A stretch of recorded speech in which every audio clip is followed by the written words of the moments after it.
வணக்கம். இது சமையல் சிங்கப்பூர். இன்றைக்கி நம்ம சிங்கப்பூர் தக்காளி ரசம் எப்படி செய்கிறதுன்னு பார்ப்போம். ஒரு மண் சட்டி அடுப்பில் வச்சுட்டு மண் சட்டி சூடானோன்னா ஒரு டேபிள் ஸ்பூன் அளவு நல்லெண்ணெய் ஊற்றிக்கணும்.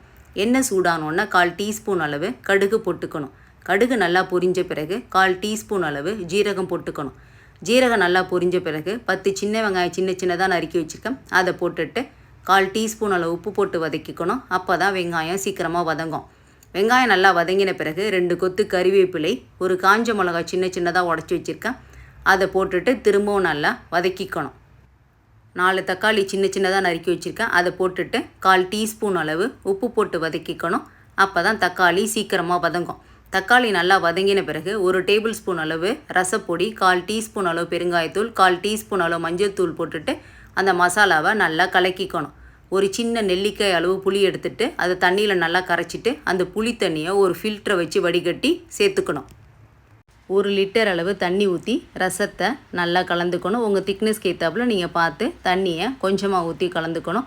ரசத்துக்கு அதிகமாக தண்ணியை ஊற்றி கலந்தால் ரசத்தோட டேஸ்ட்டு மாறிடும். ஒரு தடவை ரசம் நல்லா கொதித்த பிறகு நம்ம அடுப்பை ஆஃப் பண்ணி வச்சுக்கலாம். சாதாரணமாக சொல்லுவாங்க, ரசம் நுர வந்தோடனே ரசத்தை ஆஃப் பண்ணிடணுன்னு. பழைய காலத்துலலாம் ஈய பாத்திரத்தில் சமைச்சிருக்காங்க.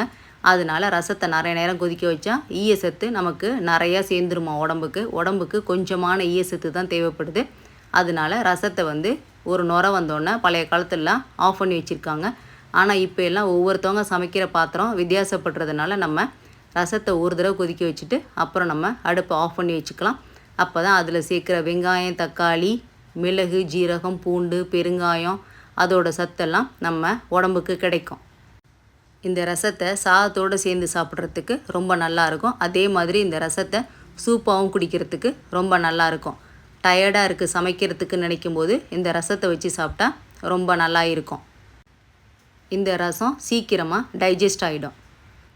ரசம் ஒரு தடவை கொதித்த பிறகு அடுப்பை ஆஃப் பண்ணிவிட்டு பச்சை கொத்தமல்லி தலையை தூவினோம்னா நம்மளோட சிங்கப்பூர் தக்காளி ரசம் தயாராகிட்டு. இதே மாதிரி நீங்களும் உங்கள் வீட்டில் சமைச்சு சாப்பிட்டு பார்த்துட்டு எப்படி வந்துச்சுன்னு கமெண்ட் பண்ணுங்கள்.